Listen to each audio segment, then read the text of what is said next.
Technique easy এডুকেশনের পক্ষ থেকে তোমাদের জন্য রইল অনেক অনেক শুভকামনা। এখন আমরা এই অঙ্কটা সমাধান করাবো। বলা আছে আর গুণন পদ্ধতিতে সমাধান করো। দেখো, আর গুণন পদ্ধতির ক্ষেত্রে আমরা এই সূত্রটা আমরা জানি, বাট আমরা এই সূত্রটা সংক্ষেপে ব্যবহার করব বা আমরা শর্ট টেকনিক ব্যবহার করব। দেখো, দুইটা সমীকরণ দেওয়া আছে, এই সমীকরণ দুইটাকে আর গুণন পদ্ধতিতে সমাধান করতে হবে। তাহলে প্রথম সমীকরণ দেওয়া আছে 3x - 4y = 0। তো আমার নিয়ম হচ্ছে আমরা এই রকম পদ্ধতিতে নিয়ে আসবো, মানে এখানে +c1, মানে ওই পাশে সমানের ওই পাশে 0 রাখবো এবং এই পাশে +c1 দরকার, সেজন্য আমরা এখানে +0 লিখছি। তার মানে 3x - 4y + 0 = 0 1 নং সমীকরণ দিয়েছি। আর 2x - 3y = 1 2 নং সমীকরণ দেওয়া আছে। আমরা এই -1টারে পক্ষান্তর করলে হয় +1 = 0, এটা 2 নং সমীকরণ দিয়েছি। এখন আমরা 1 ও 2 নং সমীকরণে আর গুণন পদ্ধতি প্রয়োগ করে পাই, মানে আর গুণন পদ্ধতি প্রয়োগ করব। তবে আর গুণন পদ্ধতি প্রয়োগ করার জন্য আমরা যে ব্যাপারটা করব সেটা হলো সংক্ষিপ্ত পদ্ধতিতে মানে একটা টেকনিক ব্যবহার করব, যে সেজন্য আমরা আগে x এর সহগ লিখব। x এর সহগ 3 2, এরপরে y এর সহগ মানে y এর সাথে গুণ আছে হচ্ছে -4, আর এখানে y এর সহগ হচ্ছে -3। এরপরে 1 এর সহগ বা কনস্ট্যান্ট আছে হচ্ছে 0 আর 1। আর এরপরে আবার আমরা x এর সহগটা লিখব। x এর সহগ 3 2, y এর সহগ হচ্ছে -4 আর -3।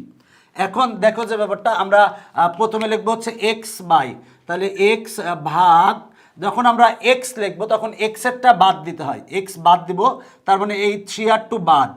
এবার দেখো গুণ হবে এইটার সাথে এইটা বিয়োগ এইটার সাথে এইটা, মানে -4 গুণ 1।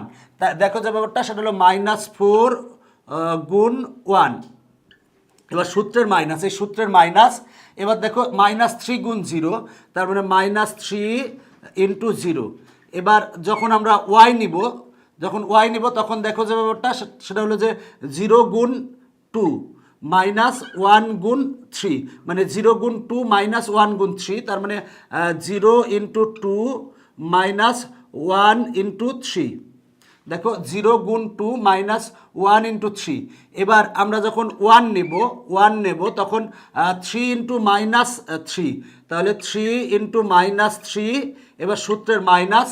এবার 2 × -4, তাহলে 2 × -4, তাহলে লিখবো যে 2 × -4। দেখো আমরা এটা কিভাবে লিখেছি, যে ব্যাপারটা সেটা হলো x এর সহগ লিখেছি। x এর সহগ হচ্ছে 3 2 লিখছি, y এর সহগ হচ্ছে -4, আর এই y এর সহগ হচ্ছে -3, আর 1 এর সহগ বা কনস্ট্যান্ট হচ্ছে 0, আর এখানে হচ্ছে 1।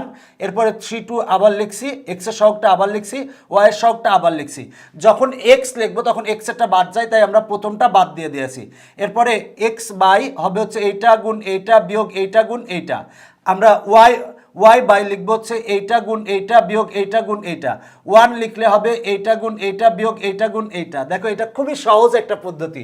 এখন আমরা ক্যালকুলেশন করব। যদি ক্যালকুলেশন করি তাহলে কি পাই দেখো, বা x ভাগ, দেখো -4 আর 1 গুণ করলে হয় -4, মাইনাসে মাইনাসে প্লাস, 3 আর 0 গুণ করলে হয় 0 = y বাই 0 আর 2 গুণ করলে হয় 0, আর -1 আর 3 গুণ করলে হয় 3 = 1 বাই 3 আর -3 গুণ করলে হয় -9, মাইনাসে মাইনাসে প্লাস, 2 আর 4 গুণ করলে হয় হচ্ছে 8, বা আমরা পাই হচ্ছে x ভাগ -4 = y ভাগ -3 = 1 ভাগ, দেখো 8 - 9 সমান হয় -1। তাহলে এখন আমরা লিখতে পারি এইটা = এইটা, আবার এইটা = এইটা লিখতে পারি। তাহলে লিখবো যে অতএব x বাই -4 = 1 বাই -1। এখন যদি আমরা আর গুণন করি, আর গুণন করলে কি পাই দেখো, বা x এর সাথে -1 গুণ করলে হয় -x -4 এর সাথে 1 গুণ করলে হয় -4। এবার উভয় পক্ষ থেকে মাইনাস বাদ দাও, তাহলে অতএব x = আসে 4। তার মানে আমরা x = 4 পেলাম। এবার লিখবো আবার এইটা = এইটা, মানে আবার y বাই -3 = 1 বাই -1।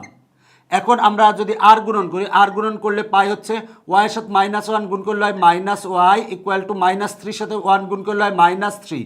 উভয় পক্ষ থেকে মাইনাস মাইনাস বাদ দাও, তাহলে y = আসে 3। অতএব নির্ণেয় সমাধান x comma y equal to, দেখো এক্স এর মান পেয়েছি আমরা 4, ওয়াই এর মান পেয়েছি 3। এটা হচ্ছে অ্যান্সার। দেখো খুব সহজেই অঙ্কটা হয়ে গেছে।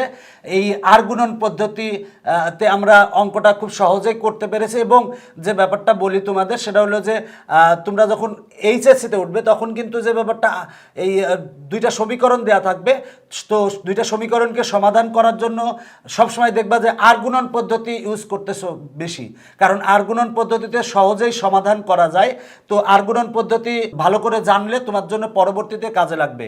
এখনকার পর্ব শেষ করছি, পরবর্তীতে আবার দেখা হবে। Bye bye.